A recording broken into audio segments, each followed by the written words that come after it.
చెప్తా నేను మరి ఆ డీటెయిల్‌గా చెప్పాలంటే, 'రామ్ చరణ్' గారు రంగస్థలం అప్పుడు. ఆయన రెమ్యునరేషన్ ఇంకెంతో నాలుగో ఎంతో ఉంది సార్. ఆ సినిమా రిలీజ్ అయిపోతుంది అంటే, ఉంచండి ఉంచండి చెప్తా.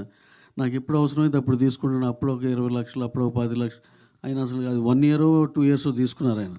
ఆయన అంటే నేననేది వాళ్ళకి డబ్బులు అంత ప్రధానం. మహేష్ గారు అంతే. 'సర్కార్' పాట తర్వాత 1 ఇయర్‌కి గాని తీసుకోలా.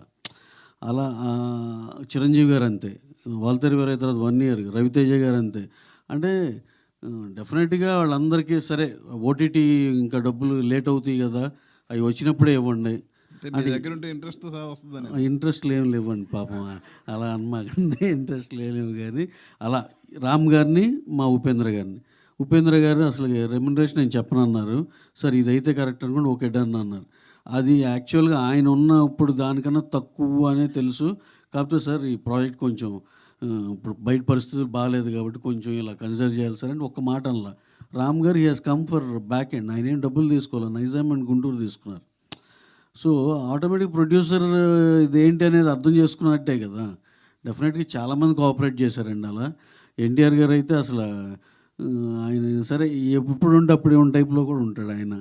సో, ప్రభాస్ గారైనా సరే మళ్ళీ ఇప్పుడు అర్రే! ఇంకెవరినో మిస్ అయ్యానంటే మళ్ళీ అది తప్పుగా ఉంటది. మీరు అనవసరంగా కదిలిచ్చారు. పవన్ కళ్యాణ్ గారు ఇంకోటి ఆయన చెప్పాలి. మీరు అలా కదిలియొద్దండి. మొత్తం అందరిది మళ్ళీ కవర్ చేయాలి. ఎందుకంటే అందరితో మాకు ఆ మంచి రిలేషన్ ఉంది కాబట్టి. కళ్యాణ్ గారు అసలుకి మీకు మిగిలితే ఇవ్వండి లేకపోతే లేదన్నారు. ఇది నమ్ముతారా ఎవరన్నా? 'పుష్పక' ఆయన అంతే మర్చిపోయా. అల్లు అర్జున్ గారు స్టిల్ 1 ఇయర్ పాటు తీసుకున్నారు ఆయన. తర్వాత ఆయన రెమ్యునరేషన్ అనేది. సో, అందరూ చాలా కైండ్‌గా ఉన్నారండి. మా వరకు నేను చూసిన ఇది. సో, మీరు అడిగిన దానికి ఎవరండి?